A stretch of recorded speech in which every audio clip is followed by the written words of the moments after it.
Hello Aries, kamusta? Welcome uli dito sa iyong reading. Aries, Sun, Moon, Rising, or Venus, or Cross Watchers, all genders. Timeless reading po ito.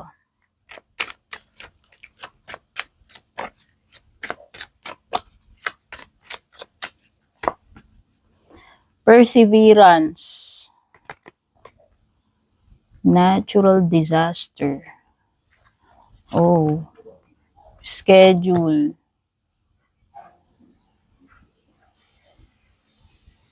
Robbery. Naku, mag-iingat ka.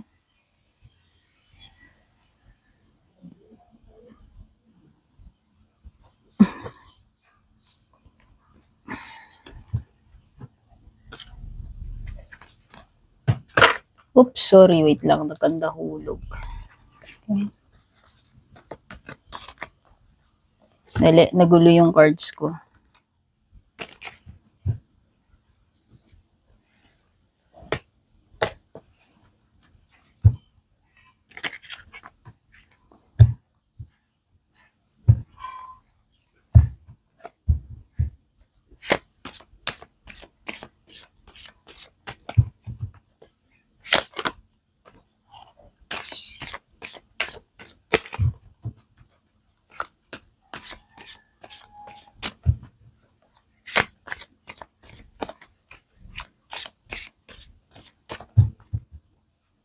Mukhang merong disaster na pwedeng dumating, Aries.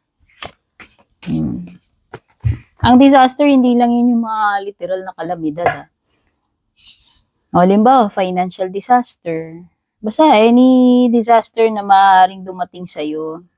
Pero kasi ang maganda rito, ma-overcome mo yan, no? Parang, kumbaga, natalunan mo lang. May mga hurdles for sure may mga blockages dito, may mga challenges, nandyan yung maaaring magkaroon ng disaster, pero yan ay something na mga ma-overcome mo. Timi.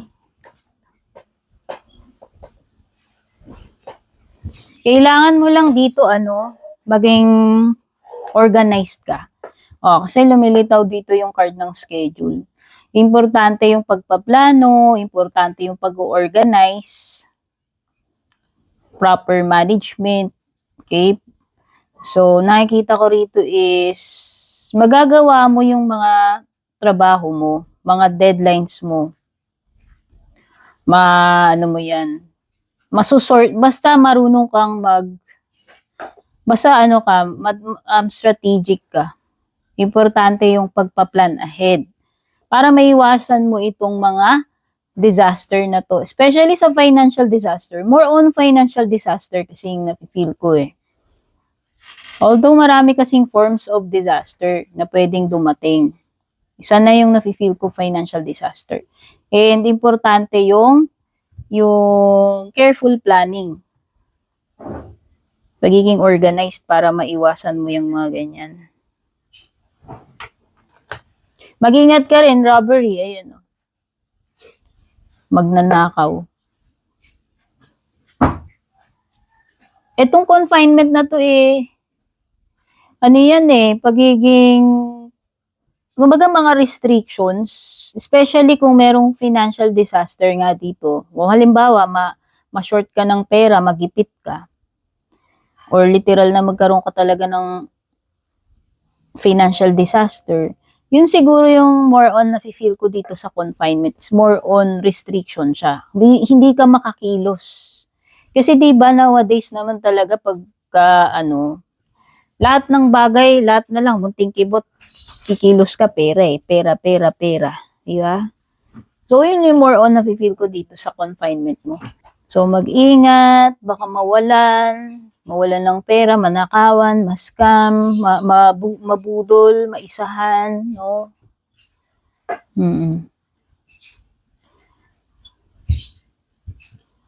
Ano pa?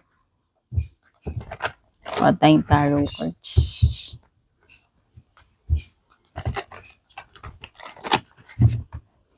By the way, Aries, don't forget to subscribe sa aking YouTube channel or follow sa aking FB page kung bago ka rito. Na-appreciate ko ang iyong presence. Bago ka man dito or matagal na. Thank you rin sa mga generous na nag-a-avail ng membership, subscription, mga palaging nagpapadala ng stars. Si Miss Michi, si Miss Yoli Soliman, special shoutout sa inyo. Pati na rin po yung mga suki natin sa private readings. When it comes to private readings, guys, dumiretso po kayo sa FB page ko. Walang ibang way kundi kayo mismo ang magme-message sa akin. And paulit-ulit kong sinasabi, beware of those imposters. Ano yung mga imposters? Yun yung mga nagpapanggap na ako. Marami sila. Kukunin yung pic ng page ko, pangalan ko, mauuna silang mag-chat, mag-message sa inyo. Pag ganun, hindi ako. Hindi ako sumasagot ng mga inquiries sa private reading sa mga pa-comment-comment lang. Kaya sinasabi ko sa inyo, dumiretso kayo. So, Purple Teen Official FB page, meta-verified po yun, may blue check. Kayo po mismo ang mag-message. Yung Teen Arcana, ako rin po yun. Meron din siyang check, means verified po yung mga pages ko. Kaya alam nyo kagad yung fake. Natatawa na lang talaga ako dun sa mga nagtatanong, ikaw ba to, madam? Ikaw ba to, madam? Ipaulit-ulit ko nga sinasabi. Pag walang check, hindi ako. Tignan nyo yung dami ng followers. Pag nag-a-add friend, pag nauunang mag-chat sa inyo, hindi ako yun. Never. Never ko pong ginawa yun.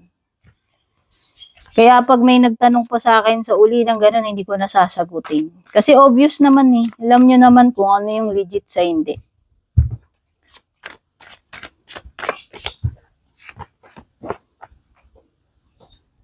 Pagka ganyan kayo madali kayong maiisahan. Kalahin mo, hindi nyo pa rin ba alam yung mga ganun, meta-verified? Paulit-ulit ko na yung sinasabi.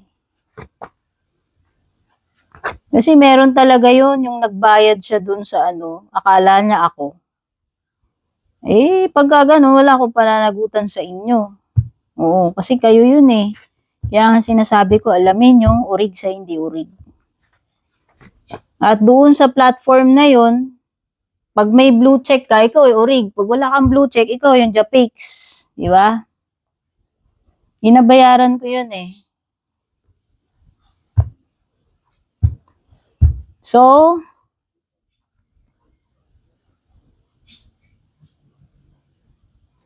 yung mga numbers dito, kung anong mga lumilitaw sa cards, yun na ibigay ko sa inyo. 7, 38, 76, 59, 56, number 8, number 1, number 3, dalawa yung 8. O, search nyo sa numerology, ano meaning na dalawang 8, tapos may isang 4. Tsaka may isa pang 2. Kung na-miss nyo yung mga numbers, i-rewind nyo na lang. Gamitin nyo yung rewind dyan. Hindi ko na po uulitin.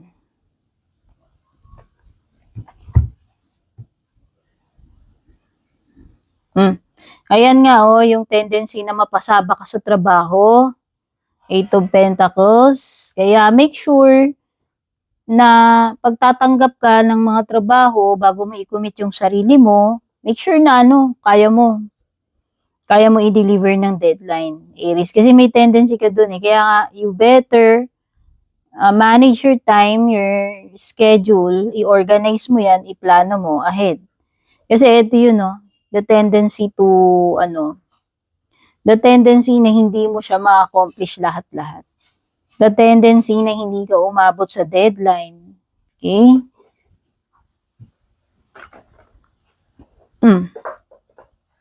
May mga unfinished na trabaho rito eh. Yun yung nakikita ko eh. Incomplete.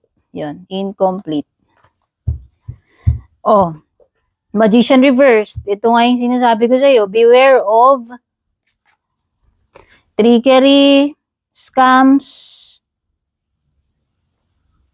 magnanakaw. Ito yun eh. Budol, robbery.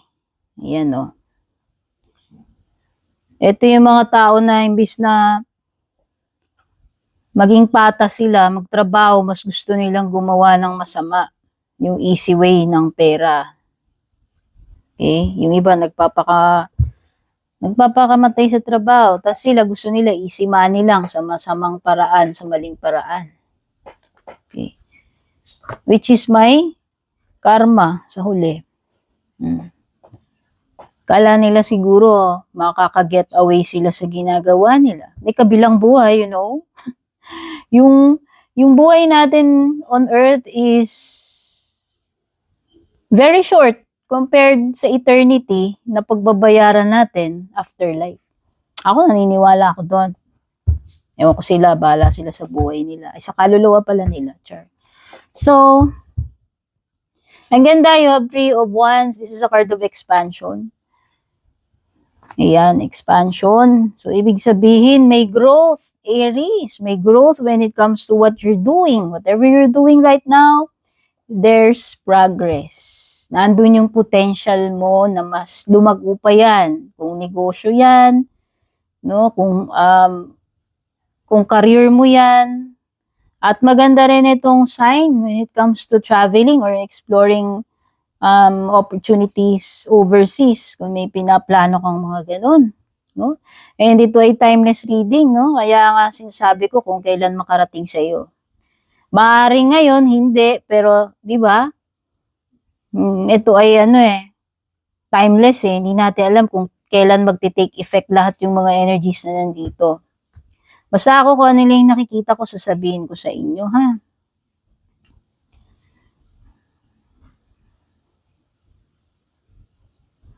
Oo, baka nga may mga offers pa sa'yo, opportunity Pero nakikita ko dun sa offer, offer. Opportunity or offer yan sa career. Pagdating sa love life mo, nakikita ko dito is energy ng nag-hold back. Nag-hold back. Itong tao na to, gusto kanyang lapitan Gusto niya mag-reach out sa'yo. Or gusto niyang magtapat, magsabi. Gusto niyang mag-offer sa'yo. Kaya lang nag-aalangan siya. Sa ngayon, parang merong nakaput on hold dito sa person na to. Kung bakit may mga bagay siyang pinuput on hold pagdating sa inyong dalawa. Merong kasi ditong feelings na hindi ini-express Hindi pa sinasabi. Meron siyang mga hindi sinasabi sa'yo actually. Ayan ang priestess. Pwedeng malalim tong person na to kasi priestess is malalim.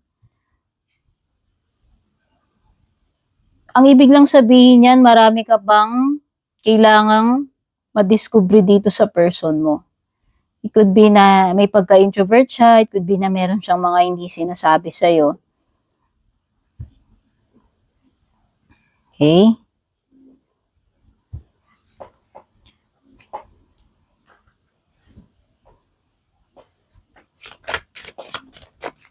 Pero meron gusto kanyang alukin Hindi ko alam kung bakit hindi niya yun magawa sa ngayon. Baka meron siyang mga gustong sabihin sa'yo pero nag-aalangan siyang sabihin. Hindi ko alam kung ano yan. Pero pwede nga meron siyang mga tinatago sa'yo or hindi pa nasasabi. Mga gusto niyang i-confess din. Your practicality is helping daw, Aries. So, maging practical during this time. Yun yung makakatulong sa situation mo. You're cursed daw. Pag sinabi natin ganyan, ayoko sana yung mga ganyan. Pero kasi baka may mga taong galit sa'yo. Hindi naman, pwedeng minsan, ang words kasi natin, take note guys, powerful yan. Kaya beware sa kung ano yung mga binibitiwang salita. Pwedeng may taong galit sa'yo or masama loob sa'yo na yung words niya na yun, or kahit iniisip lang niya yun, kapag yun yung intention, kasi pwedeng magkaroon ng effect. Okay? Itong person na to, may mga, kung sino man to, meron siyang mga hindi magandang sinasabi sa'yo na parang, okay, sana, maging ganit. Akala nyo ba yung mga sinasabi ng iba pag nakikita ko sa comment section, sana makarma ka, sana makarma ka. Ang hindi nila alam, parang kina-curse na rin nila yun. Eh yung mga curse is nagba-backfire mismo kung sinong nagsabi. Hindi nyo trabaho yun, hindi nyo dapat sabihin yun. Alam ni karma yung trabaho niya. Huwag mo siyang pangunahan, dear. Or else, pag resignin mo na si karma, ikaw na yung pumalit dun sa trono niya. Para sabihin mo, makarma ka sana, maghirap ka, magdusa. Mga sumpa yun. Tandaan nyo, hindi nyo kailangan maging mangkukulam para lang yung mga words nyo ay hindi magkaroon ng ganong effect. Lahat ng intention natin na negative, mayroong karampatang kabayaran. Iniisip mo palang kasalanan na. The more na binigkas mo, the more na ginawa mo. Kaya yung mga ganon, unless talagang gusto ninyong mang-curse, bahala kayo. Sino ba ang makaka 10 times karma? Ako ba? Hindi ako. Kung sino nagpakawala nun, siya yun. Sino yung nag-iisip nun, siya yung makakaani nun. May divine justice. Hindi nyo kailangang sabihin yun. Unless intention mo talaga. Dark entities preventing from happening. O yan na nga yung dark entities. Ito yun eh. Yung mga curse na yan. Whether ikaw yan, nagsasalita ng mga ganyan or nakaka-receive ka ng ganyan sa kung kanino man, you are bringing powerful emotions into this. Yun. Kasi nga kung ano yung sinasabi mo eh. Regardless, itong mga sinasabi mo, kung halimbawa, kahit sa sarili mo na lang, halimbawa, ano ba yan? Habang tumatagal, lalo ko minamalas. Alam mo yun, curse mo yung sa sarili mo. Baka kasi ganun ka. Kasi pwede namang ibang tao yung nagsasalita pero minsan yung mga negative self-talk mo. Kasi ano ba yan? Puro na lang kamalasan. Sabihin mo ganun. The more na nagre-reklamo ka, alam ko na yan, promise. Ayan eh, ikaw ang nagbibigay ng powerful motions dito sa mga words na lumalabas sa bunganga mo. Sa isip mo. Sabi ko nga, iniisip mo pa lang yan, nagtitake na ng form yan. Kaya be careful, no? Be careful sa mga iniisip, intention, sinasabi. Don't shy away from your desires daw. O kung ano man yan, yung mga gusto mong gawin, as long as hindi naman makakasama sa'yo sa kapwa mo, go. Okay? Basta sa mabuti. Huwag yung desire na may asawa na, i-desire mo pa. Sinabi ko nga, yung mga mabuti lang. Okay? So, yan yung mga na-pick up ko dito. Sa inyong bonus reading, Godspeed, babush.